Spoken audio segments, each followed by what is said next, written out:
A lot of us experience the lack of inspiration these days.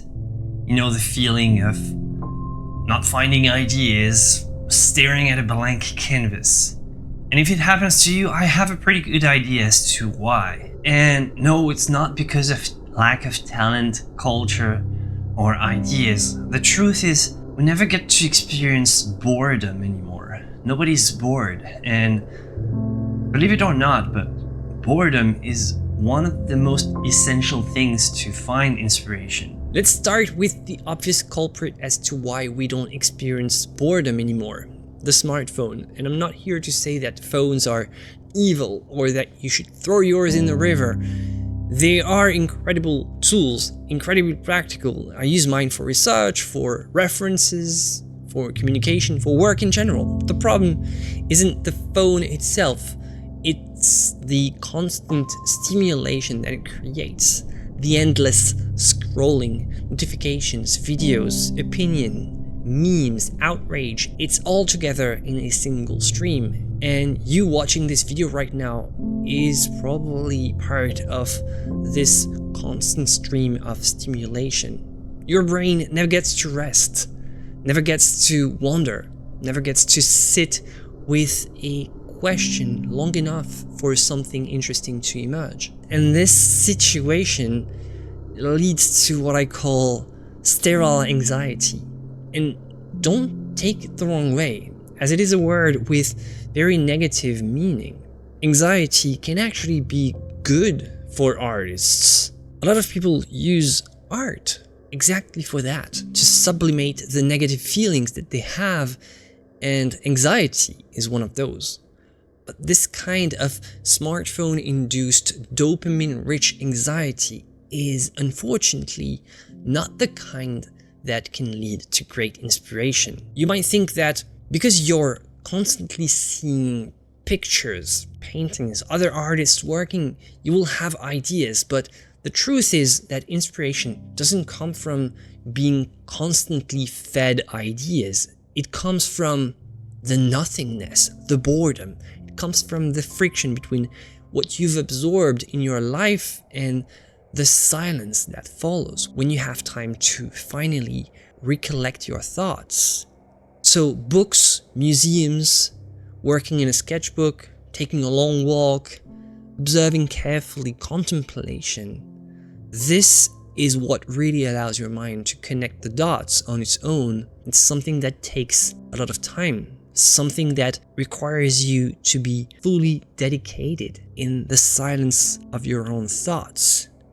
A lot of people can't stand being alone with their thoughts, and they use the smartphone exactly for that, to avoid being alone with their thoughts. This is where inspiration actually comes from. So when you remove the constant stimulation, something uncomfortable appears at first. First, you feel weird, feel kind of lost. Then you have a new form of anxiety, but the good one this time. And if you stick with it for long enough, and if you try to sublimate it, something else eventually shows up. New ideas, inspiration. We live in what I like to call the age of slop. Slop is content that exists to be created easily, consumed quickly, forgotten immediately, and replaced endlessly. It's optimized for engagement, not meaning. It's frictionless, disposable, and emotionally shallow. The problem with slop isn't that it's bad, although it is most of the time. It's that it trains your brain to expect everything to be easy, fast, and instantly rewarding. Art is the exact opposite of that. Human-made art, especially art that takes time to understand or create, resists this logic. It asks for attention, patience, and presence. It doesn't reward you immediately, it doesn't scroll, it doesn't autoplay. And because of that, real art feels increasingly alien in a world dominated by algorithm. That's precisely why it matters. Making art is a way of reclaiming meaning in a landscape that constantly tries to crush it. It forces you to slow down, to care, to struggle with something real, something that can't be done by just pressing send. It's that sense that art is not entertainment. It's something deeper than that, something that connects you to your viewer. And the more slop-proof you become, the more clear you can start to hear your own voice again and express it through your paintings. One of the biggest lies modern culture tells us is that speed equals value. Time is money, my friend. And if something takes too long, it must be inefficient, outdated, or pointless. But history tells us a very different story. Many of the masterpieces that we admire today took years, sometimes decades to complete. Were those artists wasting time? Of course not. They were living inside their work, refining it, questioning it, allowing it to mature. Michelangelo took 4 years to paint the Sistine Chapel. 4 years was incredibly fast, by the way.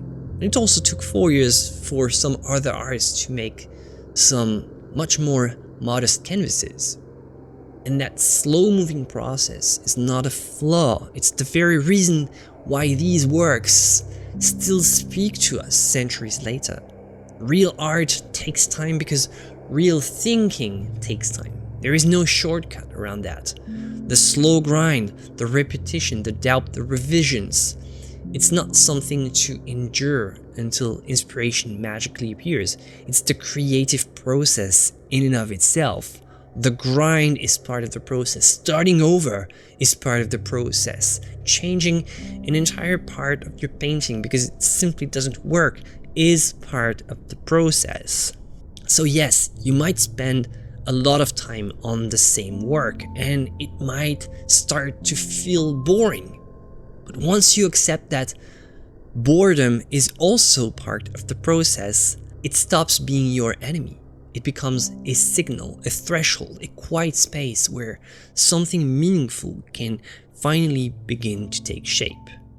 You have to learn how to live with the boredom as an old friend visiting your studio, and you'll realize that inspiration wasn't missing all this time. It was just waiting for you to stop being so distracted to finally notice.